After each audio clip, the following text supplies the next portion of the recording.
আসসালামু আলাইকুম সবাইকে। আজকে আপনাদেরকে পড়ে শোনাবো ব্যোমকেশ সমগ্র থেকে শরদিন্দু বন্দ্যোপাধ্যায়ের একটি গল্প, লোহার বিস্কুট। এটি একটি গোয়েন্দা গল্প। আপনাদের সাথে আমি আছি সাকিব। গল্পটি যদি ভালো লাগে আপনারা লাইক করবেন এবং অবশ্যই সাবস্ক্রাইব করবেন। গল্পটি উপভোগ করুন। কমলাবাবু বললেন, আমি পাড়াতেই থাকি, হিন্দুস্তান পার্কের কিনারায়।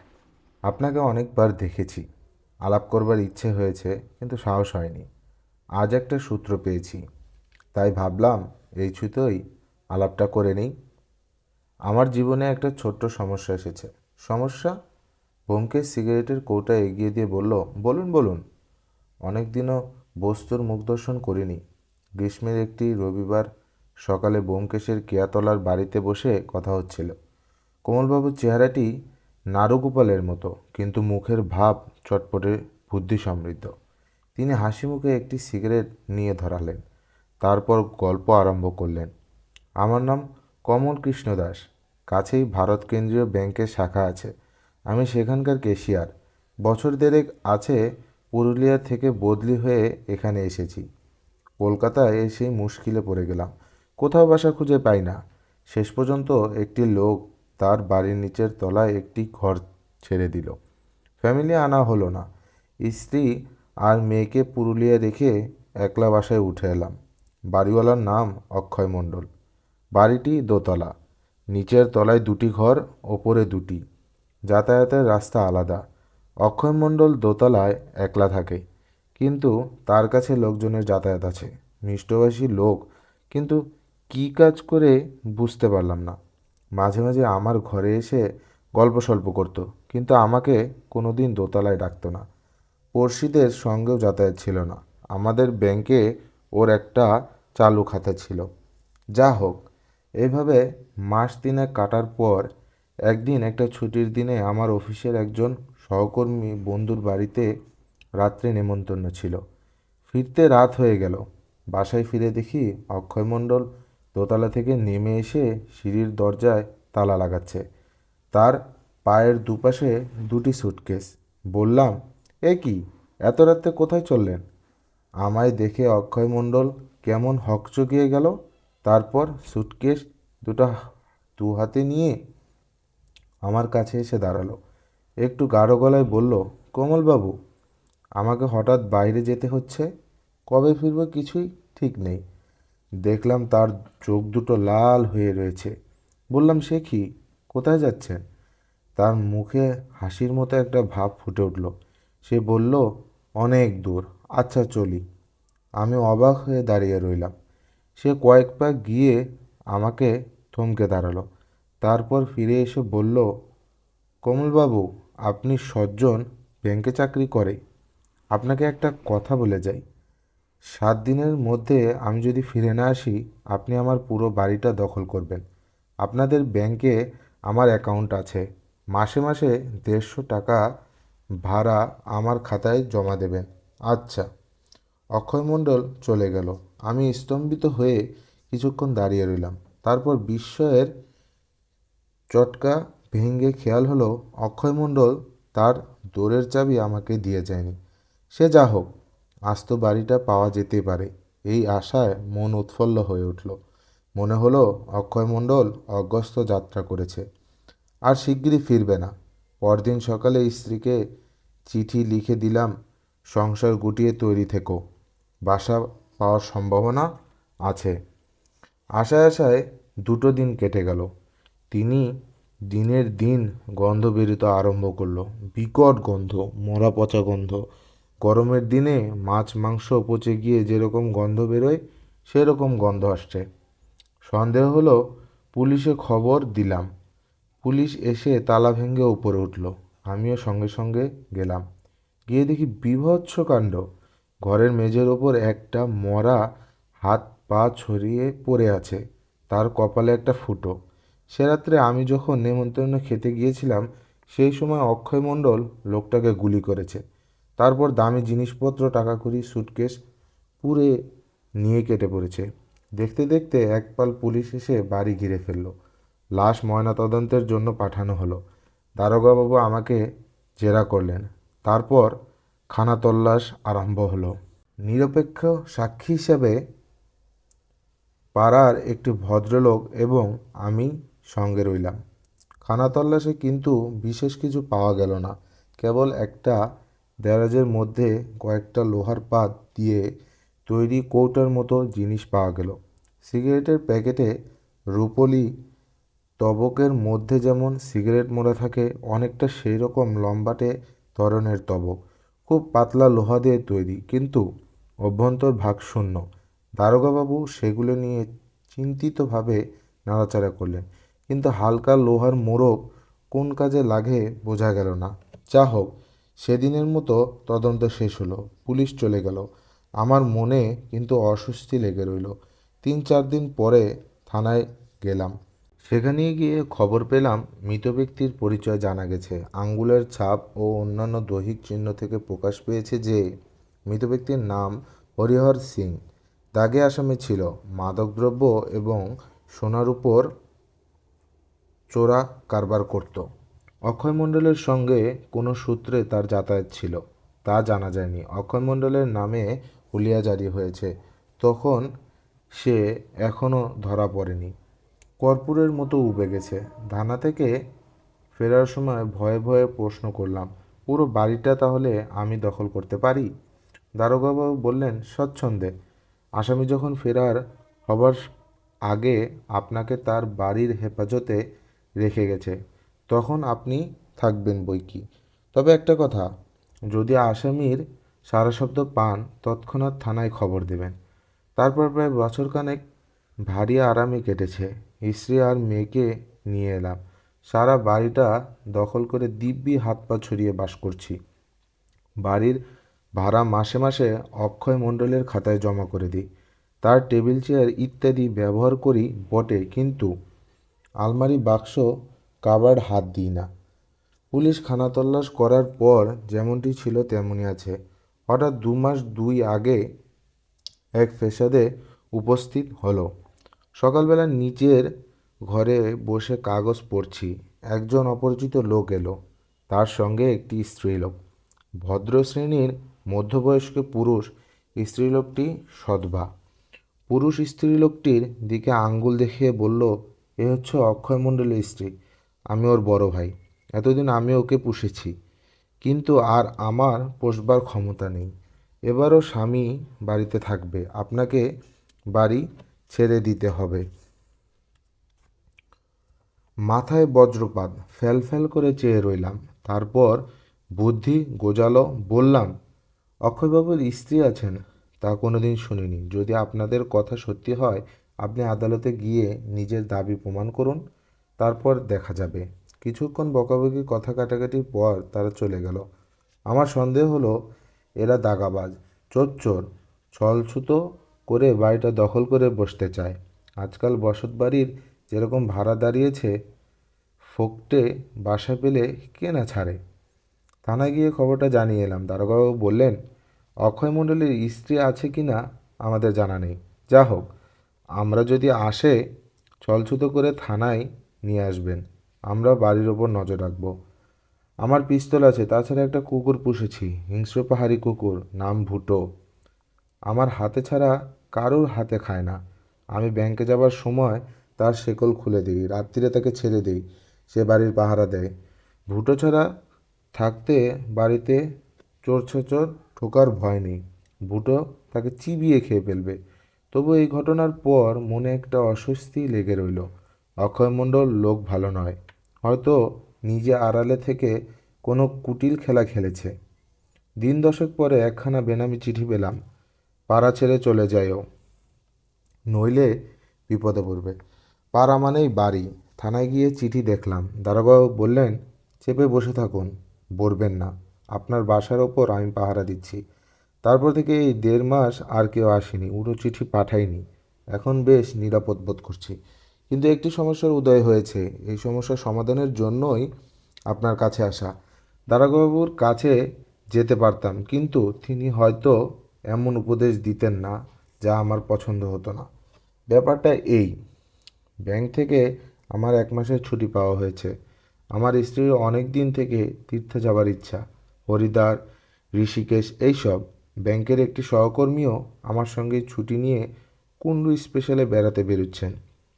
আমাকেও তিনি সঙ্গে যাবার জন্য চাপাচাপি করছেন। দল বেঁধে গেলে অনেক সুবিধা হয়। আমার স্ত্রী খুব উৎসাহিত হয়ে উঠছেন। আমার উৎসাহ কম নয়, কিন্তু যেতে হলে বাড়িতে তালা বন্ধ করে যেতে হবে।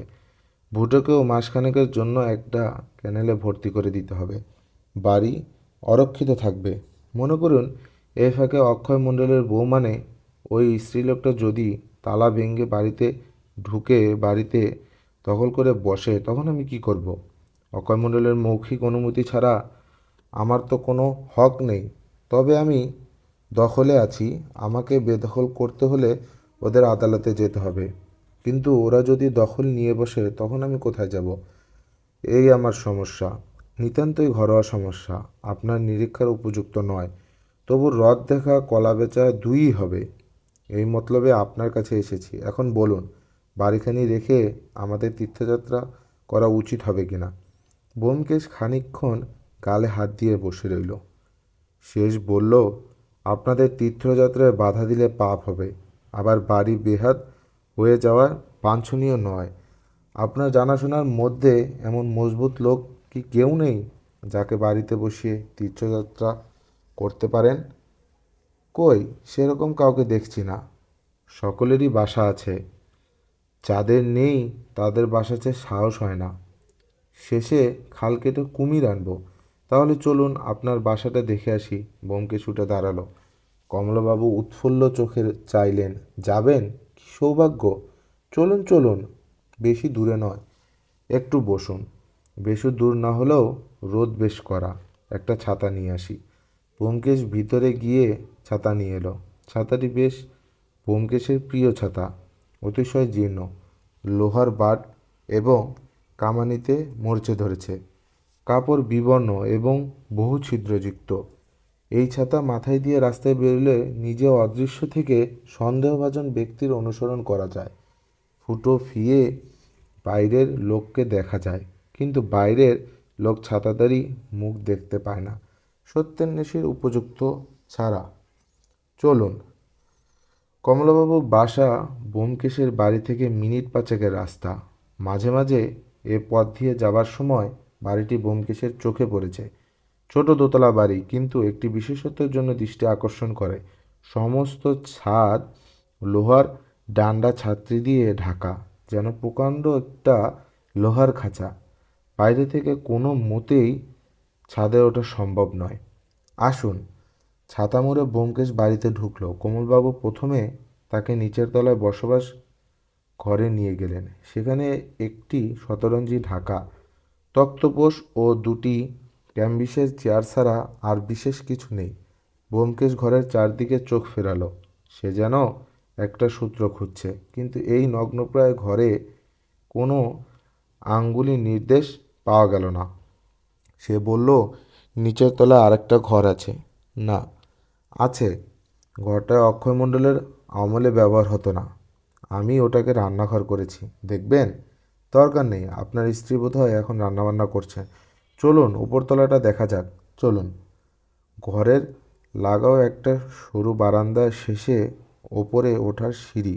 সিঁড়ির মাথায় দরজা। দরজার মাথায় ওপরকার দেয়ালের ঘোড়ার খুরের নালের মতো লোহার একটা জিনিস তিনটে পেরেকের মাঝখানে আটকানো রয়েছে। ব্যোমকেশ সেই দিকে কিছুক্ষণ তাকিয়ে থেকে ছাতা তুলে সেই দিকে নির্দেশ করে বলল, ওটা কি? ওটা ঘোড়ার নাল। বিলিতি কুসংস্কার অনুযায়ী দোরের মাথায় ঘোড়ার নাল টাঙিয়ে রাখলে নাকি অনেক টাকা হয়। ব্যোমকেশের ছাতার ডগা ঘোড়ার নালে আটকে গিয়েছিল। সে টেনে সেটা ছাড়িয়ে নিয়ে বলল, এটা কি আপনি লাগিয়েছেন নাকি? না, অক্ষয় মণ্ডলের আমল থেকে আছে। ব্যোমকেশ ঘোড়ার নালের দিকে তাকিয়ে কেমন যেন স্বপ্নাচ্ছন্ন হয়ে পড়ল। কমলবাবু ডাকলেন, ভেতরে আসুন। ঘরের ভিতর কমলবাবু 10 বছরের মেয়ে মেঝেয় মাদুর পেতে বসে লেখাপড়া করছিল। তার কাছে মাদুরের বাইরে একটা ভীষণ দর্শন কুকুরের থাবা পেতে বসেছিল। ব্যোমকেশের পানে মণিহীন নীলাভ চোখ তুলে চাইল। কমলাবাবু বললেন, খুকু, যাও তোমার মাকে চা তৈরি করতে বলো, আর কিছু ভাজাভুজি। ব্যোমকেশ একটু আপত্তি করলো, কিন্তু কোমলবাবু শুনলেন না। কুকুর নিচে চলে গেল, ভুটো সঙ্গে সঙ্গে গেল। অতঃপর ব্যোমকেশ ঘরটির চক্ষু নিয়ে সমীক্ষা করলো, বলল, এ ঘরে অক্ষয় মণ্ডলের কোনো আসবাবপত্র আছে? কমলবাবু বললেন, ছিল। আমি পাশের ঘরে নিয়ে গেছি, খাট এবং দেরাজওয়ালা টেবিল। এই যে। পাশের ঘরটি অপেক্ষাকৃত বড়, জানালার দিকে খাটো, অন্য কোণে টেবিল। ব্যোমকেশ টেবিলের কাছে গিয়ে বলল, সেই যে পুলিশের খানতল্লাশ লোহার মোড়কে পাওয়া গিয়েছিল, সেগুলো কি পুলিশ নিয়ে গেছে? একটা মোড়ক পুলিশ নিয়ে গিয়েছিল, বাকিগুলো দেরাজে আছে। কোমলবাবু নিচের দিকে একটা দেরাজ খুলে বলল, এই যে। দেরাজের পিছন দিকে কয়েকটা মোড়ক পড়েছিল। ব্যোমকেশ একটা বের করে নেড়েচেড়ে দেখল। আকৃতি প্রকৃতি সিগারেট প্যাকেটের অভ্যন্তরস্থ তবকের মতোই বটে। সেটা রেখে দিয়ে সে হাসি মুখে বলল, ভারী মজার জিনিস তো। এর ভেতরে গোটা 2 বিস্কুটে রেখে সুতো দিয়ে বেঁধে দিলে নিশ্চিন্দি। চলুন এবার ছাদটা দেখে আসা যাক। ছাদে কিন্তু কিছুই নেই। তা হোক, শূন্যতায় হয়তো অর্থবহ হয়ে উঠতে পারে। তাহলে আসুন। ছাদে সত্যিই কিছু নেই। লোহার ঘেরাটোপ ঢাকা ছাদটা বাঘের শূন্য খাঁচার মতো দাঁড়িয়ে আছে। এক কোণে উঁচু পদপিঠের ওপর লাল রঙের লোহার চৌবাচ্চা। এই চৌবাচ্চা থেকে বাড়িতে কলের জল সরবরাহ হয়। ব্যোমকেশ ছাদের চারদিক সন্দিগ্ধভাবে পরিক্রমণ করে বলল, ছাদটা আপনারা ব্যবহার করেন না? কমলবাবু বললেন, বেশি গরম পড়লে ছাদে এসে শুই, বেশি নিরাপদ জায়গা। চর ঢুকবে, সে উপায় নেই। হুম, চলুন। আমার দেখা শেষ হয়েছে। নিচে নেমে এলে পর খুকু এসে বলল, বাবা, বসবার ঘরে চা দিয়েছি। নিচের তলায় ঘরে পাঁপড় ভাজা ও গরম বেগুনি সহযোগে চা পান করতে করতে ব্যোমকেশ বলল, থানার যে দারোগাবাবু আছে আপনার যাওয়া আসা, তার নাম কি? কমলবাবু বললেন, তার নামে রাখাল সরকার। ব্যোমকেশ মুচকে হাসল। চা শেষ করে সে ছাতা নিয়ে উঠে দাঁড়ালো। আচ্ছা, আজ তাহলে উঠি। কমলবাবু বললেন, কিন্তু আমাদের তীর্থযাত্রার কি হবে? যাওয়া উচিত হবে কি না? কিছু বললেন না তো। নিশ্চয়ই তীর্থযাত্রা করবেন। কবে থেকে আপনার ছুটি? সামনের শনিবার থেকে? তাহলে আর দেরি করেন না, টিকিট কেটে ফেলুন। কোনো ভয় নেই, আপনার বাসা বেদখল হবে না। আমি জামিন রইলাম। আচ্ছা, চলি। অ্যাঁ, তাই নাই? ধন্যবাদ ব্যোমকেশ বাবু। চলুন, আপনাকে বাড়ি পৌঁছে দিয়ে আসি। ব্যোমকেশ বলল, তা দরকার নেই, আমি এখন থানায় যাব। রাখালের সঙ্গে ষড়যন্ত্র করতে হবে। শনিবার সকালবেলা কমলবাবু বাসা থেকে পুলিশের পাহারা তুলে নেওয়া হলো। কমলবাবু ভুটোকে একটা ক্যানেলে রেখে এলেন। পুলিশ ছাড়া অন্য একটি পক্ষ বাসার ওপর নজরদারি রেখেছিল। তারা সব লক্ষ্য করলো। বিকেলবেলা কমলবাবু তার স্ত্রী, মেয়ে এবং পোটলাপুটলি নিয়ে বাসায় চাবি দিয়ে চলে গেলেন। যাবার পথে থানায় রাখালবাবুকে চাবি দিয়ে বলেন, খিড়কির দোর ভেজিয়ে রেখে এসেছি। এখন আমার বরাত আর আপনাদের হাত যশ। সারাদিন বাড়িটা শূন্য হয়ে পড়ে রইল। রাত্রি আন্দাজ 8:30টার সময় ব্যোমকেশকে নিয়ে রাখালবাবু কমলবাবুর বাসার দিকে গেলেন।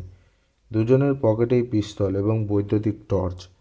সরেজমিন আগে থাকতেই দেখা গেল, পাশের বাড়ির পাঁচিল ডিঙিয়ে দুজনে কমলবাবুর খিড়কি দিয়ে বাড়িতে ঢুকলেন। খিড়কির দরজা বন্ধ করে দিয়ে পা টিপে টিপে সিঁড়ি দিয়ে দোতলায় উঠলেন। কান পেতে শুনলেন, বাড়ি নিস্তব্ধ। রাখালবাবু পলকের জন্য দোরের মাথায় টর্চের আলো ফেলে দেখলেন ঘোড়ার খুর যথাস্থানে আছে। তিনি তখন ফিসফিস করে বললেন, চলুন, ছাদে গিয়ে অপেক্ষা করলেই বোধহয় ভালো হবে। ব্যোমকেশ তার কানে কানে বলল, না, আমি ছাদে যাচ্ছি, তুমি এই ঘরে লুকিয়ে থাকো। দুজনেই ছাদে গেলে ছাদের দোর এদিক থেকে বন্ধ করা যাবে না, আসামির সন্দেহ হবে।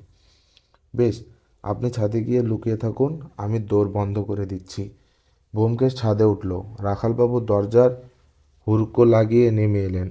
কতক্ষণ অপেক্ষা করতে হবে ঠিক নেই, এমনকি আসামি আজ নাও আসতে পারে। তিনি দোতলার ঘরের ভিতর ঢুকে দোরের পাশে লুকিয়ে রইলেন। ছাদের ওপর ব্যোমকেশ এদিক ওদিক ঘুরে জলের চৌবাচ্চা থেকে দূরের একটা আলসের পাশে গিয়ে বসল। আকাশে চাঁদ নেই, কেবল তারাগুলো ঝিকিমিকি করছে। ব্যোমকেশ অন্ধকারে মিলিয়ে গেল। দীর্ঘ প্রতীক্ষা। বনের মধ্যে ছাগল বা বাছুর বেঁধে মাচার ওপর বসে বাঘের প্রতীক্ষা করার মতো। রাত্রি 2টো বাজতে তখন আর দেরি নেই। তখন রাখালবাবুর মন বদ্ধঘরের মধ্যে অতিষ্ঠ হয়ে উঠল। আজ তার শিকার আসবে না। ঠিক এই সময় তিনি দোরের বাইরে মৃদু শব্দ শুনতে পেল। মুহূর্তে তার স্নায়ুপেশি শক্ত হয়ে উঠল। তিনি নিঃশব্দ পকেট থেকে পিস্তল বার করলেন। যে মানুষটি নিঃসাড়ে বাড়িতে প্রবেশ করে সিঁড়ি দিয়ে ওপরে উঠে এসেছিল, তার বা হাতে ছিল একটি ক্যাম্বিসের থলি, আর ডান হাতে ছিল লোহা বাঁধানো একটি ছড়ি। ছড়ির গায়ে তিনি হাত লম্বা মুগার সুতো ছড়ানো। মাছ ধরা ছিপের গায়ে যেমন সুতো চড়ানো থাকে সেই রকম। লোকটি দোরের মাথার দিকে লাঠি বাড়িয়ে ঘোড়ার খুঁটটি নামিয়ে আনলো। তারপর মুগার সুতোর ডগায় সেটি বেঁধে দিয়ে তেতলার সিঁড়ি দিয়ে ছাদে উঠে গেল। দুটি মানুষ যে বাড়ি দু জায়গায় ওত পেতে আছে তা সে জানতে পারল না। ছাদের দরজায় একটু শব্দ শুনে ব্যোমকেশ সতর্ক হয়ে বসল। নক্ষত্র আলোয় একটি ছায়ামূর্তি বেরিয়ে এলো। সোজা ট্যাঙ্কের কাছে গিয়ে আলসের ওপর উঠে ট্যাঙ্কের মাথায় চড়ল। ধাতব শব্দ শোনা গেল। সে ট্যাঙ্কটি ঢাকনি খুলে সরিয়ে রাখল। তারপর লাঠি আগায় সুতো বেঁধে বাঁধা ঘোড়ার নাল জলের মধ্যে ডুবিয়ে দিল। লোকটা যেন আবছা অন্ধকারে বসে ছিপ ফেলে চুনো মাছ ধরছে। ছিপ ডোবাচ্ছে আর তুলছে। মাছগুলি ব্যাগের মধ্যে পীড়া আবার ছিপ ফেলছে। 20 মিনিট পরে লোকটি মাছ ধরা শেষে করে ট্যাঙ্ক থেকে নামলো। এক হাতে ব্যাগ, অন্য হাতে ছিপ নিয়ে যেই পা বাড়িয়েছে অমনি তার মুখের উপর টপ করে টর্চ লাইট জ্বলে উঠল। ব্যোমকেশের ব্যঙ্গস্বর শোনা গেল। অক্ষয় মণ্ডল, কেমন মাছ ধরলে? অক্ষয় মণ্ডলের পরনে খালি প্যান্ট ও হাফ শার্ট, কালো মুখোশ চেহারা। সে বিস্ফোরিত চোখে চেয়ে আস্তে আস্তে থলিটি নামিয়ে রেখে ক্ষিপ্র বেগে পকেটে হাত দিল। সঙ্গে সঙ্গে ব্যোমকেশের টর্চ গদার মতো তার চোয়ালে লাগলো। অক্ষয় মণ্ডল ছাদের ওপর চিতিয়ে পড়ল। রাখালবাবু নিচে থেকে উঠে এসেছিলেন। তিনি অক্ষয় মণ্ডলের বুকের ওপর বসে বললেন, ব্যোমকেশদা, এর পকেটে পিস্তল আছে, বের করে নিন। ব্যোমকেশ অক্ষয় মণ্ডলের পকেট থেকে পিস্তল বার করে নিজের পকেটে রাখল। রাখালবাবু আসামির হাতে হাতকড়া পরিয়ে বললেন, অক্ষয় মণ্ডল, হরিহর সিংকে খুন করার অপরাধে তোমাকে গ্রেফতার করলাম। ব্যোমকেশ অক্ষয় মণ্ডলের থলি থেকে কয়েকটা ভিজে লোহার প্যাকেট বার করে তার উপর টর্চের আলো ফেলল। বাহ, এই যে যা ভাবছিলাম তাই। লোহার মোড়কের মধ্যে চকচকে বিদেশি সোনার বিস্কুট। পরদিন সকালবেলা সত্যবতী ব্যোমকেশকে বলল, ভালো চাও তো বলো, কোথায় রাত কাটালে? ব্যোমকেশ কাতরে স্বরে বলল, দোহর ধর্মাবতার। রাখাল সাক্ষী, আমি কোনো কুকার্য করিনি। সুরীর সাক্ষী মাতাল। গল্পটা বলবে? বলবো বলবো, কিন্তু আগে আর এক পেয়ালা চা দিতে হবে। এক পেয়ালা চা খেয়ে রাত জাগার গ্লানি কাটেনি। সত্যবতী আর এক পেয়ালা কড়া চা এনে ব্যোমকেশের সামনে চেয়ারে বসলো। এবার বলল, টর্চটা ভাঙলে কি করে? মারামারি করেছিলে? ব্যোমকেশ বলল, মারামারি নয়, শুধু মারা। চায়ে একটি চুমুক দিয়ে সে বলতে আরম্ভ করল, অক্ষয় মণ্ডল সোনার চোরা কারবার করে অনেক টাকা করেছিল। নিজের প্রয়োজন অনুযায়ী ভদ্রপাড়ায় একটি বাড়ি করেছিল। বাড়ির ছাদ লোহার ডান্ডা ছাত্রী দিয়ে এমনভাবে মুড়ে রেখেছিল যে ওদিক দিয়ে বাড়িতে চোর ঢোকার উপায় ছিল না। ছাদটাকে নিরাপদ করা তার বিশেষ দরকার ছিল। অক্ষয় মণ্ডলের পেশা ভারতবর্ষের বাইরে থেকে যেসব চোরাই সোনা আসে তাই সংগ্রহ করা এবং সুযোগ মতো বাজারে ছাড়া। সে বাড়িতেই সোনা রাখত, কিন্তু লোহার সিন্দুকে নয়। সোনা লুকিয়ে রাখার এক বিচিত্র কৌশল সে বার করেছিল। অক্ষয় মণ্ডল বাড়িতে একলা থাকত। তার স্ত্রী আছে কি না তা তো এখনো জানা যায়নি। সে পাড়ার লোকের সঙ্গে বেশি মেলামেশা করতো না, কিন্তু পাছে পড়শিরা কিছু সন্দেহ করে, তাই কমল দাসে নামে একটা ভদ্রলোককে নিচের তলায় একটি ঘর ভাড়া দিয়েছিল। বাজারে সোনা ছাড়বার জন্য সে কয়েকজন লোক রেখেছিল। তাদের মধ্যে একজনের নাম হরিহর সিং। হরিহর সিং বোধহয় অক্ষয় মণ্ডলের ফাঁকি দিচ্ছিল। একদিন দুজনের ঝগড়া হলো, রাগের মাথায় অক্ষয় মণ্ডল হরিহর সিংকে খুন করলো। তারপর মাথা ঠান্ডা হলে তার ভাবনা হলো মরাটা নিয়ে সে কী করবে। একলা মানুষ, ভদ্রপাড়া থেকে মরা পাচার করা সহজ নয়। সে স্ত্রী করলো মরা থাক, বাড়িতে যা সোনা আছে তাই নিয়ে সে নিজে ডুবে মরবে। কিন্তু সব সোনা সে নিয়ে যেতে পারলো না। সোনা ধাতুটা বিলক্ষণ ভারী, লোহার চেয়েও ভারী।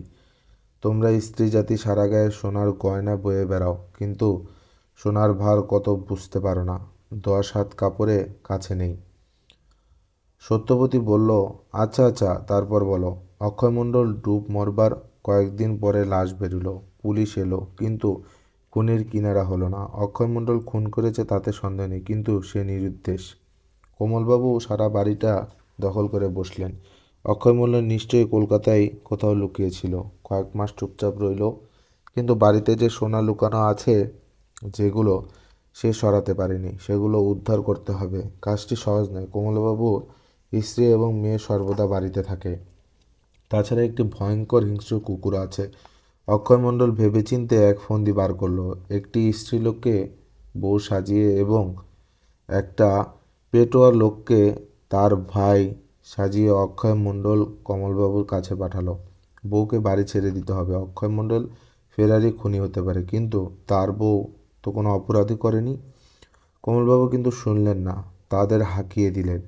অক্ষয়মণ্ডল তখন বেনামে চিঠি লিখে ভয় দেখালো, কিন্তু তাতেও কোনো ফল হলো না। কমলবাবু নাড়লেন না। অক্ষয়মণ্ডল তখন অন্য রাস্তা ধরল। আমার বিশ্বাস, ব্যাংকের যে সহকর্মীটি কমলবাবুকে তীর্থে যাওয়ার জন্য ভেজাচ্ছিলেন, তার সঙ্গে অক্ষয়মণ্ডলের যোগাযোগ আছে। 2-4 দিনেও জন্য যদি কমলবাবুকে সপরিবারে বাড়ি থেকে তফাত করা যায়, তাহলে অক্ষয়মণ্ডলের কার্যসিদ্ধি। কাজটা সে বেশ গুছিয়ে এনেছিল, কিন্তু একটা কারণে কমলবাবুর মনে খটকা লাগলো। বাড়ি যদি বেদখল হয়ে যায়, তিনি আমার কাছে পরামর্শ নিতে এলেন। তার গল্প শুনে আমার সন্দেহ হলো বাড়িটা ওপর। আমি বাড়ি দেখতে গেলাম। দেখাই যাক না, অকুস্থলে গেলে অনেক ইশারা ইঙ্গিত পাওয়া যায়। গেলাম বাড়িতে। কড়া রোদ ছিল, তাই ছাতা নিয়ে যাচ্ছিলাম। দোতলায় উঠে দেখলাম দোরের মাথায় ঘোড়ার নাল 3টে পেরেকের মাঝখানে আলগাভাবে আটকানো রয়েছে। ঘোড়ার নালটা এক নজরে দেখলে ঘোড়ার নাল বলেই মনে হয় বটে, কিন্তু ঠিক যেন ঘোড়ার নাল নয়। আমি ছাতাটা সেদিকে বাড়িয়ে দিলাম, অমনি ছাতাটা আপনা আপনি থেকেই গিয়ে ঘোড়ার নালে জুড়ে গেল। বুঝলাম, ঠিকই সন্দেহ করেছিলাম, ঘোড়ার নাল নয়, একটি বেশ শক্তিমান চুম্বক ছাতার লোহার বাট পেয়ে টেনে নিয়েছে। প্রশ্ন করে জানলাম চুম্বকটা অক্ষয়মণ্ডলের। মাথার মধ্যে চিন্তা ঘুরপাক খেতে লাগলো। কেন? অক্ষয়মণ্ডল চুম্বক নিয়ে কি করে? দোরের মাথায় টাঙ্গিয়ে বা রেখেছে কেন? যাতে মনে হয় ওটা ঘোড়ার নাল। মনে পড়ে গেল পুলিশের খানতলাশ দরাজের মধ্যে কয়েকটা লোহার মোড়ক পাওয়া গিয়েছিল। রহস্যটা ক্রমশ পরিষ্কার হতে লাগলো। তারপর যখন ঘেরাটোপ লাগানো ছাদে গিয়ে জলের ট্যাঙ্ক দেখলাম, তখন আর কিছুই বুঝতে বাকি রইল না। চুম্বক যত জোরালোই হোক, সেখানে টানবার ক্ষমতা তার নেই। তাই সে সোনার বিস্কুট লোহার প্যাকেটে মুড়ে ট্যাঙ্কের জালে ফেলে দেয়। তারপর যেমন তেমন করে দরকার হয় ট্যাঙ্কে চুম্বক ছিপ ফেলে জল থেকে তুলে আনে। হরিহর সিংকে খুন করে পালাবার সময় সে সমস্ত সোনা নিয়ে যেতে পারিনি, এখন বাকি সোনা উদ্ধার করতে চায়। পালাবার সময় যে ভাবিনি যে ব্যাপারটা এত জটিল হয়ে উঠবে। যা হোক, সোনার সন্ধান পেলাম। সমুদ্রের তলায় শুক্তির মধ্যে যেমন মুক্তো থাকে, ট্যাঙ্কের তলায় তেমনি লোহার পাতে মোড়া সোনা আছে। কিন্তু কেবল উদ্ধার করলেই তো চলবে না, খুনি আসামিকে ধরতে হবে। আমি কমলবাবুকে বললাম, আপনি সপরিবারে তীর্থযাত্রা করুন। তারপর রাখালের সঙ্গে পরামর্শ করে ফাঁদ পাতার ব্যবস্থা করলাম। কাল সকালে কমলবাবুর তীর্থযাত্রা করলেন। বাড়ির ওপর অক্ষয়মণ্ডলের নজর রেখেছিল। সে জানতে পারল রাস্তা সাফ। কাল সন্ধ্যার পর রাখাল আর আমি বাড়িতে গিয়ে আড্ডা করলাম। কালই যে অক্ষয়মণ্ডল আসবে এতটা আশা করিনি, তবু পাহারা দিতে হবে, বলা তো যায় না। রাত্রি 2টোর সময় শিকার ফাঁদে পা দিল। তারপর আর কি, টর্চের একটি খায়ে ধরা সেই। সত্যবতী ক্ষীণকণ্ঠে প্রশ্ন করল, কত সোনা পাওয়া গেল? সিগারেট ধরিয়ে ব্যোমকেশ বলল, 57টি লোহার মোড়ক, প্রত্যেকটি মোড়কের মধ্যে 2টি করে সোনার বিস্কুট। প্রত্যেকটি বিস্কুটের ওজন 50 গ্রাম। কত দাম হয় হিসেব করে দেখো। সত্যবতী কেবল একটি নিঃশ্বাস ফেলল। এতক্ষণ আপনারা শুনছিলেন ব্যোমকেশ সমগ্র থেকে শরদিন্দু বন্দ্যোপাধ্যায়ের একটি গল্প লোহার বিস্কুট। এটি একটি গোয়েন্দা গল্প। আমার পার্সোনালি গোয়েন্দা গল্প অনেক ভালো লাগে। যদি আপনাদের গল্পটি ভালো লেগে থাকে তাহলে লাইক করবেন এবং সাবস্ক্রাইব করবেন, আপনাদের বন্ধুদের সাথে শেয়ার করবেন।